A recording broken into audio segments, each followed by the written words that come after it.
কেউ যদি মনে করেন অত্যাচার নির্যাতন করে আওয়ামী লীগকে ধ্বংস করে দেবেন, তাহলে তারা বোকার স্বর্গে বাস করছেন। আওয়ামী লীগের শেকড় অনেক গভীরে।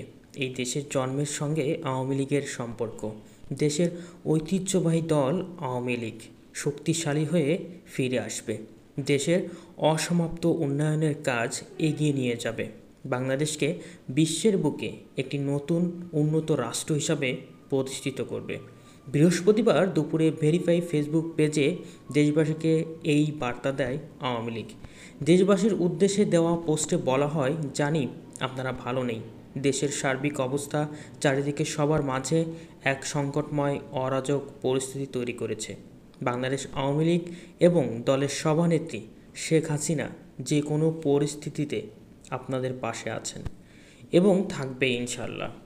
আপনারা সবাই মহান সৃষ্টিকর্তার কাছে দেশ ও দেশের জনগণের জন্য দোয়া করবেন। আপনারা সবই জানেন, সবই দেখছেন, এখন হয়তো সব কিছু অনুমোদন করতে পারছেন কী পরিস্থিতিতে শেখ হাসিনা দেশ ছেড়েছিলেন।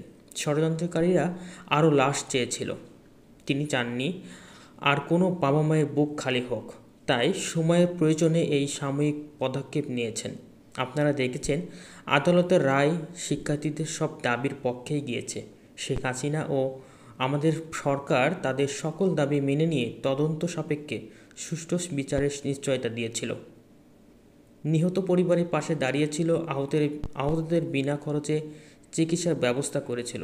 তারপরও কেন এই অরাজকতা, এত হত্যা, এত ধ্বংসযজ্ঞ করা হলো? কারণ এর পিছনে ছিল ক্ষমতা দখলের দেশীয় ও আন্তর্জাতিক ষড়যন্ত্র। আপনারা দেখেছেন 16ই জুলাই থেকে ছাত্রদের আন্দোলনকে হাইজ্যাক করে কিভাবে দেশের রাজনৈতিক অপশক্তি ও বিদেশি এজেন্টরা কিভাবে হত্যা ও অগ্নিসংযোগ শুরু করে।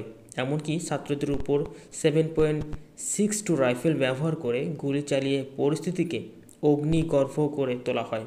কিভাবে ঢাকা শহর অবস্থিত রাষ্ট্রীয় স্থাপনাগুলো ধ্বংস করা হয়েছে।